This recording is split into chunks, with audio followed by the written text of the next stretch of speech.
So point of this video is to introduce you to some weapons that I think are kind of cool. None of them are necessarily good. None of them you should really buy like a ribbon for. The only purpose of this video is to kind of just introduce you to some like mechanics that you may not have known about, or introduce you to some weapons that are different because of a gimmick that they have. So that's going to be kind of the purpose of the video, is to just introduce you to some stuff. So if you're a newer player, I'll try to go over like some of the base mechanics for these weapons, but for the most part, this video is going to be aimed at old people. So if you're old, you're in the right place. Before we get started, the only thing that I'm going to say is that I am really close to hitting 10K subs. It might even happen on this video, depending on how it does. So I need to figure out what I'm doing for like a 10K sub thing. Probably just a Q&A. I'll probably just go back through my comments and answer any questions that people have. So if you guys have a question about a build or about a weapon or about a mechanic that you like need explained, feel free to ask in the comments of this video, and I'll do my best to like answer everything or like get a video compiled together with all that stuff. So let's get started. Okay, so the first like kind of scuffed, not very good weapon that we're going to be playing with today is the Heat Dagger. The reason that we're going to be playing with the Heat Dagger is actually because it has a gimmick. It doesn't say this anywhere in the game, but it does actually force proc heat on light slams. So if I jump up in the air like this and then I light slam, you can see that we got a impact proc and a heat proc on all these enemies, right? So already kind of weird. This doesn't work on heavy slam. You can see that if I do a heavy slam like this, you don't get that heat proc, which is a little sad because that means you can't really use afflictions with this. Because it doesn't actually it doesn't actually knock them up, right? So afflictions never activates. So the actual build that I originally tried this weapon with was a duplicate build. So we have melee duplicate in here, and then I was lucky enough to have a friend who rolled this ribbon for the Heat Dagger because we were kind of fucking around with it. So thank you, Skig, for that. And with 339% crit chance like this, you can actually hit exactly 100% crit. So I was really looking forward to getting a ribbon like this, and I was lucky enough to have friends. And so what this 100% crit chance gives us is actually sort of like bootleg heat afflictions. So you can see that if I jump up and I hit these enemies with this, we're actually proccing 2 stacks of heat on each of these because the duplicate hit is hitting and it's also counting as a normal slam, and so it just does 2 force heat procs instead of 1. It's really, really funny. Not good, but really funny. And so I have this duplicate build set up. You can actually see that this is radiation damage, so it's even worse for corrupted. So this is like the worst case possible test for this. And I even have a Bane on here to like make this slightly less terrible. But you can kind of see where this is going. This isn't going to kill anything. I'm just going to warn you now.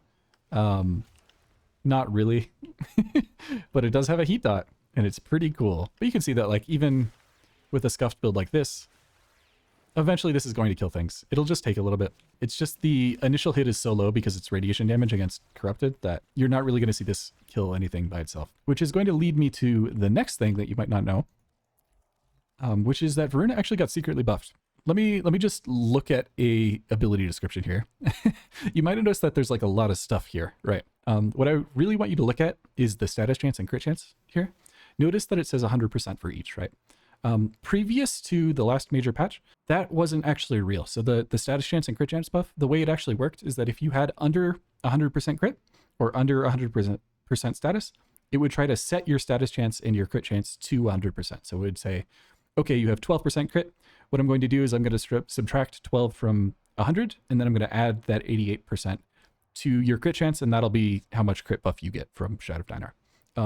That is no longer the case. So they fixed a bug where it wasn't stacking with Wrathful Advance, because like if you used an ability like Wrathful first, and then you use Shadow of Dinar, your crit chance would be over 100%. And so it would say, okay, I can't give you any crit chance because you're already like too strong. They've removed that, and it now is just a flat 100% crit and a flat 100% status chance buff. And you can really see this with like weapons that have a ton of crit chance base. So my Sandpost, for example, has 167% crit. Previously, Shadow of Dinar gave me 0% crit chance on this weapon. Now, I am getting 267% crit chance on light attacks. So you can see that this is actually like, if I just go up here and I start whacking stuff, we are red critting. That is not normal. That is a new thing. So, you know, like it's actually good. It's actually good for basically every weapon in the game. So it's just, frankly, it's a massive buff to Voruna, especially when she's using really shitty weapons. And you can see that like even my slams now are tier 4 critting. So I'm getting red exclamation points with this weapon. It's very, very silly. The reason that matters for the Heat Dagger is because its crit chance and stuff are pretty bad. So any crit chance that we get from mods is basically non-existent. And my voruna is currently set up for basically an all-out just buff. We're just going to buff the hell out of the Heat Dagger. This is the build that I've paired with voruna. We're switching away from duplicate and switching to influence. And then we've also switched to a gas electricity build because we need electricity on this in order for it to like proc influence in the first place. And because the slam is entirely heat damage, we can't just run electric like this or it'll just be radiation damage. So that's why we're running gas. The other thing you might notice here that's a little weird is that we're actually running Seismic Wave and Berserker Fury here. The reason for that is because I need a way to actually proc influence that isn't just slamming, because what you'll notice here is that because voruna buffs this weapon by so much, I'm like doing giga red crits. So the next weapon I'm going to be talking a little bit about is the Exergis. I think a lot of people are familiar with this weapon. I think it's pretty well loved for the most part. But I kind of rediscovered my love for this after realizing like how well it just interacts with Xatas in general. So there's this idea with Xata's Blast that because Blast procs will proc Xata's Whisper, they tend to do just a lot more damage as long as you're like using a blast weapon, right? So one of the other cool things about it is that it actually will curve projectiles. And I don't think this is really talked about enough. But there are a handful of weapons in the game where because they shoot so many projectiles and because they tend to like have projectiles that actually have a travel time, sometimes what'll happen is that you'll shoot an enemy, they'll die, and it'll bend the rest of the bullets into like a wider spread. And so what you'll see is that like I'll shoot at this guy, and once he actually dies, the AoE got way bigger than it should have been. Right, because what actually happened is the bullets hit this guy, they curved in random directions, and then hit everybody around them. It's really, really cool. And so when you have a weapon like the Exergis that has both multiplicative condition overload and like a good amount of base damage and pretty good fire rate and a whole bunch of other stuff going for it, is that you get a weapon with like a surprising amount of AoE that's just really fun to use. Like this thing is so much fun. What you also see with my Exergis is that I'm actually running Candidate here. If you're using a frame like Gauss, who gives like a big attack speed buff and a big buff to fire rate, don't run Candidate. So I'm just going to take off Candidate here just so you can see what I mean. Ideally, you would be putting Point Blank here instead. But when you're like fully buffed on Gauss with a ton of fire rate, like this weapon becomes really, really fun, right? So you don't necessarily need to run it with Cannonade like this. You can 100% just go attack speed, and I think it's perfectly fine. I will show my Riven here. It is technically really, really strong. But again, like if I just put in heat here, we won't even use a full heat mod. We'll just use the 60-60.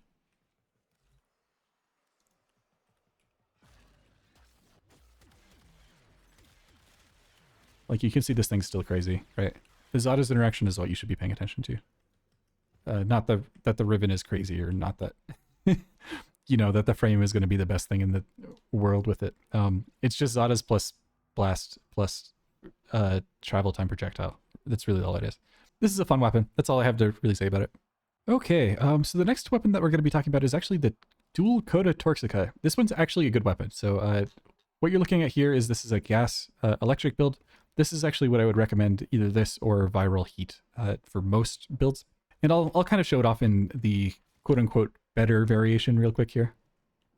You can see that this does kill pretty quickly, even without Viral here. Corrupted enemies are weak to Viral, so considering that it's doing this without Viral is really, really good. It means good things for this weapon, right? Like this is just a regular good weapon. So I'm going to show you the other setup here, and I want you to understand something about this weapon that I think a lot of people don't really get. So the vulnerability that it leaves around, so you saw here, I'll just kill this guy real quick. You'll notice that this is going to take much longer because we're not using an armor strip here. But you see this vulnerability that it leaves around, so this cold aura. The way this actually functions is it is a 1.5x damage multiplier for just the Torxica itself. So if I shoot at this guy, it's going to be doing 1.5 times extra damage. One of the really cool things about vulnerabilities in this game is that they increase the initial hit damage, but they also increase status damage, which basically makes status damage double dip, because status damage is based on your initial hit. So like if you had a heat damage attack that did a heat proc and it did 200 damage, you would take that 200 damage, you would divide that by 2 to get 100, and it would do 100% heat damage basically every tick. So in this case, if you had that vulnerability of 1.5x on them, your initial hit would do 300 damage instead of 200 damage. And then that would mean that the heat dot would do 150 damage. And then because the heat dot is doing 150 damage normally, it sees the vuln again and it says, okay, I need to do 1.5x damage, and it'll end up doing 225 damage. So just from having a 1.5x vuln, your heat dot will basically be doing more damage than the initial hit would do without that dot. So it does 2.25x damage from the vuln. It's really, really good. And so what ends up happening is that this thing just ends up doing a ton of status damage. Like, these gas clouds are doing way more damage than they really should. Well, they're doing exactly the amount of damage that we expect them to do, right? Which is a lot. So that's the main thing that I want to point out with the Torxica here, is that they actually do double status damage as long as you're hitting a vulnerable target. The build that I'm going to be pairing this with is actually a run and gun Nova build that is focused around Nullstars. So if you're not aware, Nourish actually does apply to Nullstars because it's a weapon damage ability. So you'll notice that like my Nullstars here will be proccing viral on some enemies. So you can see that a couple of these enemies got viral stacks. Like that guy. You see that viral? That is from Nullstars, because Nourish is doing things. There are a couple of other buffs that also apply to Nullstars that you probably may have known about or maybe didn't. Avenger can make it crit, so if you have this active, this is going to make it crit. That's also where you have combat discipline here so that it crits.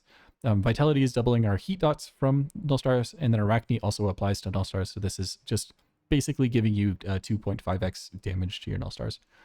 So all of these together lead to big number. Tenacious Bond here on my pet also applies.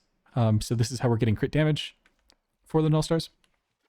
And so together, you can see that this ability kill build kind of just murders things. It's really, really good.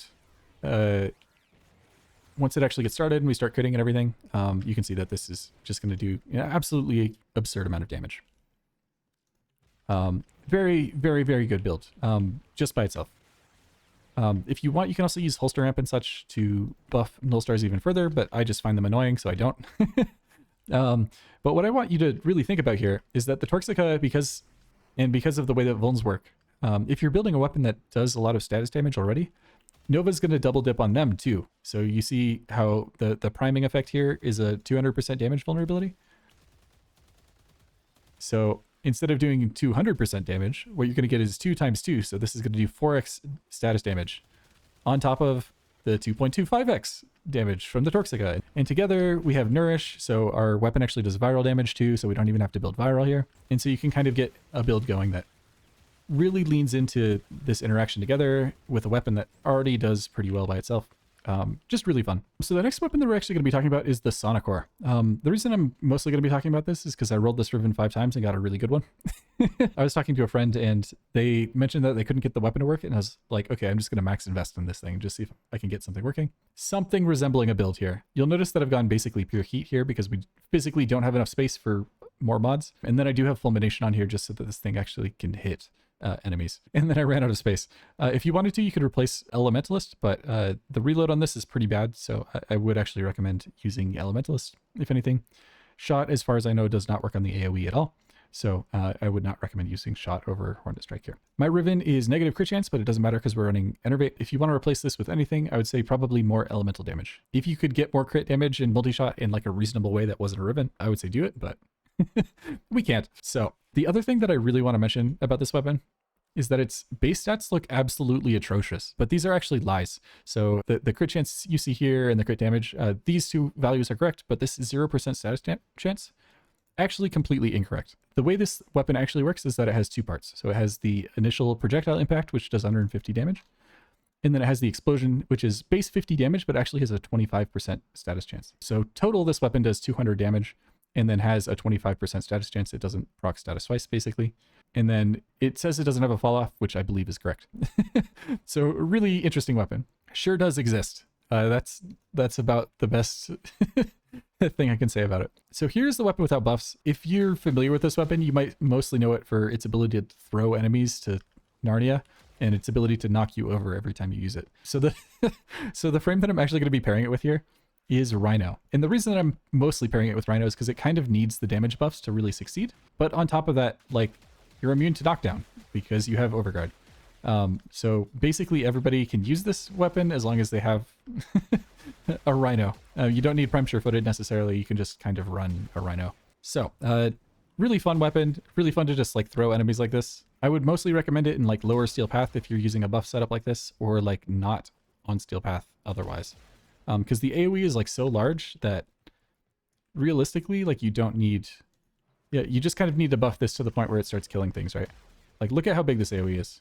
It like hit basically every enemy here. It's really, really big. It's like one of the largest AoEs in the entire game. So it does have like a use, even though it like throws enemies to the sky. I suppose. So really interesting weapon. Really interesting that it kind of lies to you in the arsenal. Here is the Rhino build that I mostly run. I mostly am running armor shards here and then casting speed. And the reason for that is because I run battery and because it scales the base iron skin value. I've taken this build to cap and it works just fine. So if this is something that you feel like running, I think that's perfectly fine. I mostly use it for like team buffs and things like that.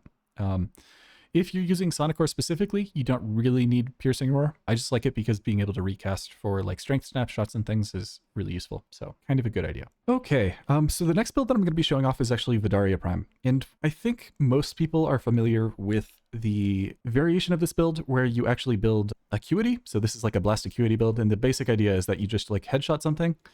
And because of the way the lightning effect happens, if you headshot the initial target, it's going to headshot all of the other targets also. So you can see that like once you get actually stacked up on this thing, it does quite a bit of damage. It's really a pretty decent weapon. Like this is one of the better sniper rifles in the game at the moment.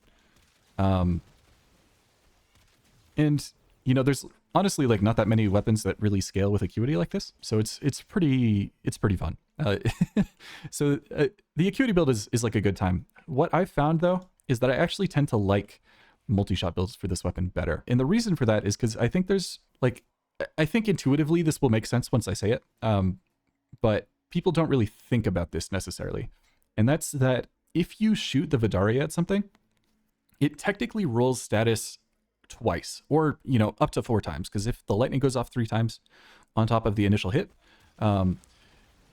we can get status from the initial hit and then we can get status from each of the hits individually that the Vadarya is doing. So in some ways, it like scales better with multi-shot than it does with Acuity because we're getting the initial hits and then we're getting more lightning and both of those have a chance to roll status. And so basically we have double status rolls for this weapon, which is kind of weird to think about, right? Because like technically it scales pretty linearly with Acuity, like the fact that it headshots on lightning, if you do an initial headshot, makes you think that like Acuity is the natural choice. But I really do just prefer multi-shot with this weapon. Another reason that I actually prefer multi-shot with this weapon is because of how it interacts with Zephyr. So here I'm just gonna put some tornadoes down real quick. This is with the funnel clouds augment, so you can see that we have way more tornadoes than you would normally expect from Zephyr, and it's also not raising them into the air and like full CCing them. But you can see that if I shoot one of these, we're getting way more lightning strikes because each of the enemies in range of the tornado is also getting hit. So already it's a pretty good Zephyr weapon just because it actually functions correctly. With her tornadoes, you love to see it. But the other part of this that I'm going to show is what I actually use on the weapon, because I don't actually tend to run viral electric like this. What I actually tend to run is blast electric. And the reason that I run blast electric, if a blast proc detonates, it can also hit the tornadoes and then like do that damage a second time. And on top of that, there's actually a build with Zephyr that I don't think that many people are familiar with, and that is Viral Tempest. So the idea here is that Viral Tempest actually hits the tornadoes and then does the damage a second time to all of the enemies in range, and then also can proc status a second time. So if you spam this a couple of times, you can see that it's actually killing enemies just by itself. And this is like with 80% strength. This is barely any strength at all. This is like, here, I'll actually show the build. We're really not running that much strength here, right? We have 250% range, and then the rest of this is just kind of Viral Tempest, funnel clouds, and like some duration. So, so you can probably see where this is going. It's kind of like a Viral Tempest nuke build, but with 80% strength and Zephyr. Really, really fun. So just doing that by itself is also fully priming us for when we actually start using the Vadarya. And so once this starts electrocuting enemies, you can see that this is just going to do a whole ton of damage, right? So just a really fun interaction in general to capitalize on with this weapon. So yeah, that's kind of what I would recommend for this build. here is the actual build again. So multi-efficiency, Aegis. This is an optional arcane. You can put whatever you want here. I just put Aegis because I like not dying. But she does have like a full ranged attack immunity with turbulence, so you really don't need brief respite and Aegis here. You could really replace those with whatever. Here are my shards. So I have a duration shard, energy at spawn, and then 2 casting speed shards and an energy orb effectiveness shard. This is kind of all of the energy regen I needed. And frankly, I'm probably going to be taking this off pretty soon and just replacing this with more duration. Previous build was a Spectra Siphon build with her too, but I'm probably going to be replacing that with Noka's Subsume because it just gives more energy. It doesn't, like, you don't need to rely on energy orbs for it. And it also gives a strength buff. So it's just a better utility option in general. And then here, again, is the Vadarya build. If you're not using Zephyr with this, again, I'd recommend Viral here instead, but just run whatever's fun. Another thing you can do is you can also drop this fire rate for more damage or more elemental damage. So if you wanted to run like electric here, I think this is perfectly fine. I just run it because I find this more usable. Okay, next weapon we're going to actually be showing off is Cantare. I think some people are familiar with this weapon. You might mostly be familiar with it because like you shoot them out like this and then you recall it and it does a bunch of red crits. And I like red numbers. Red numbers are pretty fun. So you can see that like the way in, it doesn't crit that much, but on the way back, it's always going to red crit. And it can even tier 4 crit if there's like a puncture proc on the enemy, which is really, really interesting, right? Like that's a lot of crit. But what I don't think people are really aware of with it is that it actually multiplies with Frost's augment here, Biting Frost. So if I go over here, you can see this augment right here. It gives him 200% crit chance and 200% crit damage against frozen people, which is a lot of people when you're playing Frost. Like you can see my 1 freezes everything, my 4 freezes everything. Even your globe will like freeze people if you use it to push them out like that. So it's a lot of freezing going on, you know, which is like why it's such a good augment. Beyond the fact that like it doesn't scale with strength or anything, so you can kind of just dump everything for range. Just a very, very good augment in general. What's really interesting about it is that the pullback from Cantare actually multiplies its crit chance with Biting Frost. And so what you're actually seeing here is, I believe, tier 9 crits. So it's very good is probably the best way to put it. You can see, though, that this weapon's like already pretty decent, even without it, as long as you're using it against armor strip targets, which is why another reason that Frost is pretty great. His 4 fully strips enemies alongside giving you overguard if you have the augment. And so what this full build looks like is I actually have Breach Surge over my 2 here, because Breach Surge always also benefits from the crit chance and crit damage from Biting Frost. So you press 2 and then you press 4 immediately to animation cancel it, and then this will make Breach Surge particles. And so now whenever I shoot these guys and pull it back like this, it just dumps a whole bunch of Breach Surge wisps. And gives AoE to this weapon that doesn't normally have that much AoE. So I think together these things are just really, really good. It's a really fun way to play Frost. And I like don't play Frost that much. So when I do, I think I'll probably be sticking with this for the most part. It's just been fun. So as for builds, this is what I run on the Cantare. I do have a ribbon here. If you're going to replace this ribbon, I would suggest either more heat, more reload speed, or if you can, I don't believe there's a multi-shot mod that you could pick here, but you could do that instead too. Alternatively, you could just put Galvanized Shot in here, and then you could switch to a Conjunction Voltage build like this. So this is a Conjunction Voltage build that I would suggest for it. It is just additive on Galvanized Shot, so this isn't doing that much beyond just giving you more base damage. The main thing you'll notice here is that we're not running any crit chance because crit chance doesn't benefit on the recall. And then we're also running Synth Charge because this benefits every single recalled dagger from Cantare. So this is very, very important, so make sure you run this. Pistol Elementalist is mostly there for the reload speed, but status damage is also a unique multiplier, so pretty good. This is what I've been running on Frost most recently. There is a couple of options here for stuff that you could do. You could run double Umbral here instead. So what I would do is I'd put Continuity like in this slot, and then I'd run Umbral. I think that's perfectly fine, but this has been perfectly comfortable for me, so that's not what I've been doing. And technically it will be less strength on your force, so you'll need to have Ice Storm stacked to full strip if you do that. So this is going to full strip on Avalanche. It will give you a good amount of strength for Breach Surge too, which is pretty nice. We have Ice Storm in here because like you're freezing stuff all the time anyways. And then what you will notice here is that I'm actually running 4 tower armor shards. I just always have blue shards available. Like I don't use them on anything, and because I don't play Frost that much, I just sort of figured I'd throw armor shards on here and then use battery as my energy source rather than flow. You can use Archon Flow, but this is actually way worse. It's like even worse than you'd expect it to be.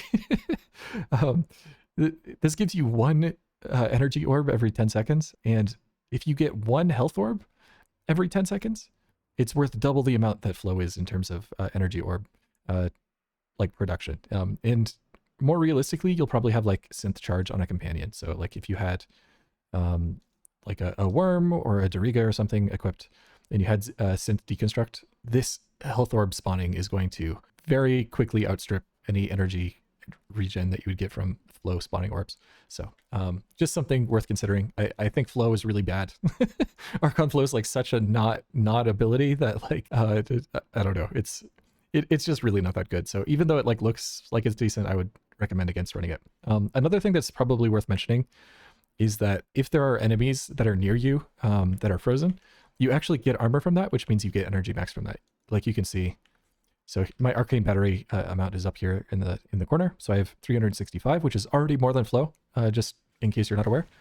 But when I freeze these guys, I get another 300 max energy from that. So I really recommend against running flow. On Frost, I just don't think it's that good. And I'd much rather just run battery instead. Very fun build. Worth trying if you're like interested in Frost but never had like a chance to build them out. So worth doing.